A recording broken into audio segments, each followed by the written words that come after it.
This is the Ureshi Odoroki show, and today we're going to review... Ureshi Odoroki show. Can't even say our own show's name. And today we're going to review Nausicaä, the Valley of the Wind. By Hayao Miyazaki. Fantastic movie. Loved the music. Awesome music. Yeah. I think the end was very surprising for me because of what happened to the main character. Why was the end surprising?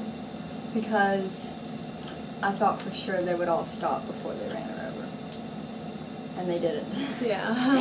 And you thought she was gone for good. And I was like, oh no, that can't be right. You know. But then all is well, and the helped her. And I have to say, the more Miyazaki movies I watch, the more I'm able to understand his little flashbacks and stuff. Because in the one part where she has the flashback of her wanting to help the little Rachel and Abby and Carabat didn't understand what that was for, why that came up. They had no idea why it came up. Then in the ending, when they did their little tentacle thingy again on her and, you know, healed her, I was like, oh, that could have been, I bet you that one of those was the that she rescued. And they were like, what? What are you talking about? I was like, the little flashback she had when the other was, touching her with his little sensors or whatever, and she had that little flashback of when she saved a little Well, that's like, And they were like, that was a flashback? I was like, yeah, that looked like a memory. They were like, I didn't even know why that was put in there. I thought it was just a random... Yeah, well, no, it is that, and partly it's used like a premonition to where when that ending does happen, it's not like, oh my gosh, I didn't know that could happen. They leave little, like, breadcrumbs leading to the end, so that, like, when it does happen, you're like, oh yeah, because that already happened, and it's like in the back of your mind, it could happen, but you don't expect it. Right. I didn't expect to like it because, like, I looked at it and I was like, it's gonna be just like Save the Planet movie. Yeah, that's what I was pollution, thinking. all of that, and then it wasn't, and that's what I really liked because it was about taking care of everything. Fun fact of the day. Like in 83, 85, Hayao Miyazaki wrote a manga, and it was this story about like trying to save a village, and this young prince character had to go out and find this like golden wheat and bring it back.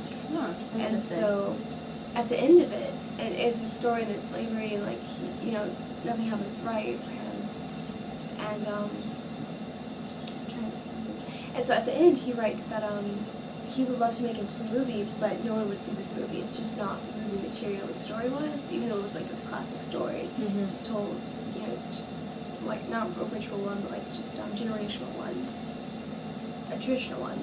And so he took elements from that and put them in Nausicaä, the Valley of the Wind, Princess Mononoke, and Tales from Red Sea. Oh, really? All of those movies have the components of the manga.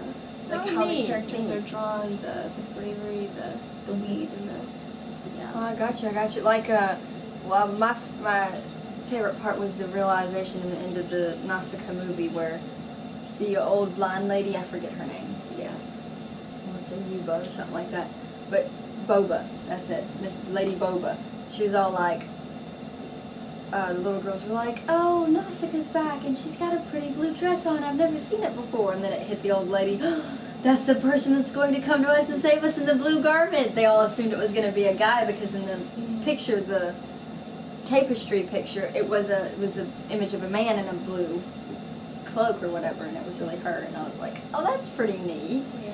That's interesting. So I liked her secret room.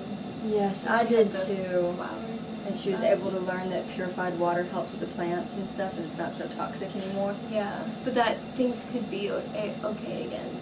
Right. Funny moment. I referred to that movie when trying to explain petrified wood to someone.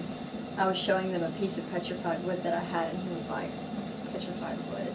And it was like, I know what it is, but I can't seem to get across how to explain it. She was like, didn't you see Nausicaä, the Valley of the Wind? And he goes, yeah, but it was a while back. It's like, do you remember when they fell at the bottom of the forest and all the sand and stuff? And they said that the trees would fall into the water and then it would petrify and then they would crumble in the sand and purify the water.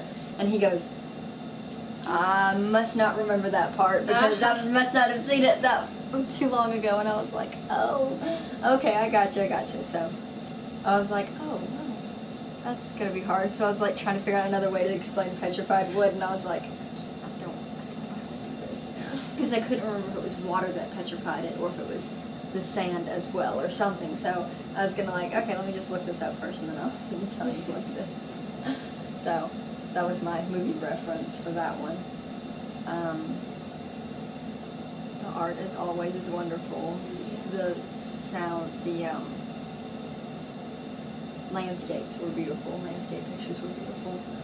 I loved all the little critters, all the little giant bugs and stuff. I don't know why, but I thought that was fantastic. It looked like it was underwater, but up top. Yeah. The way all the creatures looked, they looked like they should all be living underwater instead of up in a forest. Especially because they were wearing masks to breathe. Yeah. So it was like it was a above water, underwater world. It was really cool.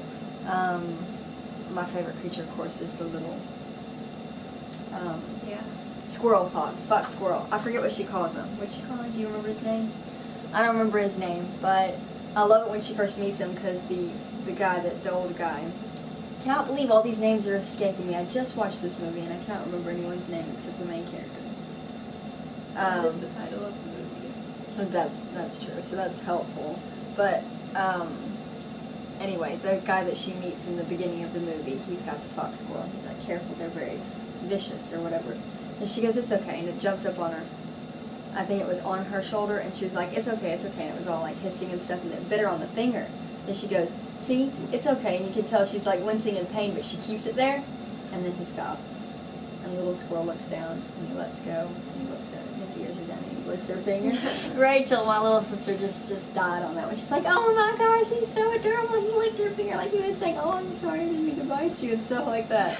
So it's like everyone's a dream to have a pet that actually does that. Yeah. That has those feelings and that sense of actually knowing what you're talking about and stuff. So I thought he was cute. Kind of reminded me of a Pokemon character. Pokemon. Yeah, you told me about it. So, but then the storyline is the world is set in kind of a post-apocalyptic setting where these forests with this poisonous pollen has taken over, and if you breathe in the poisonous pollen, I don't think you die immediately. You eventually die, though. You'll get sick and become bedridden and wind up. Well, it's toxic to people, so it's like a poison. So, but the bugs and everything else can handle it. Everything else that lives in the forest can handle it. It's just the humans that can't. And so a lot of the humans have died off and they've become kingdoms. And the one that Princess Nausicaä is in is the Valley Kingdom. I forget. Valley of the Wind. Valley of the Wind. It's okay. The Valley. Yeah. The Valley of the Wind, and they live down there because the trees and stuff block off the wind that comes through that brings pollen. And the ocean. And the ocean air. The ocean air is more healthy for them and stuff, so they live there because of that. And a bunch of the other kingdoms wound up coming and trying to raise, which didn't last very long. The fire guardian, he didn't last very long. And Mom was like, ew, this is gross. And I was like, yeah, it kind of is, because he was just kind of like melting and falling apart, and it was kind of gross. But I was like, well, that's what you get for hatching him too early, or whatever she did to him to make him come out of his little thing. Yeah, that thing. It's weird. So, it's, would you think of it as a complicated movie that you'd have to pay attention to get the story, or would it be something that you could understand it even if you missed bits and pieces? It would help if you saw everything. It would, okay. I feel that's kind of with every Miyazaki movie, because there's some things in there that may not be gotten immediately. Yeah, well, I mean, with his movies, it builds on top of each other. So if you miss a step, you're wondering why that's important later on. Right. Which, I mean, if it's a good movie, it's any movie that's like that. You have to pay attention to it. You can't just be like, in and out, in and out. That's not really how a movie is supposed to be. That's basically all I have to say about the Valley of the Wind. It was a really good movie. I know that a lot of people said that I would personally like it, and they were right, because I really personally liked it. It's probably up there with my favorites, as well as Tales from Earthsea and Howl's Moving Castle, and The Wind Rises. Those are probably my 4 favorites so far. Of course, I like all Miyazaki movies, but the favorites that I at least want to own those for. Yeah. So, anything else you want to say? No, I think that sums it up pretty well. Yeah, it's a really good movie, and if you're worried that it's going to be too, like, politically correct, you have to save your planet and do the part. It's not that. It's just a really wonderful tale. It's beautifully told. It's just a nice movie, and you'll probably love it, because it's not that at all. Yeah.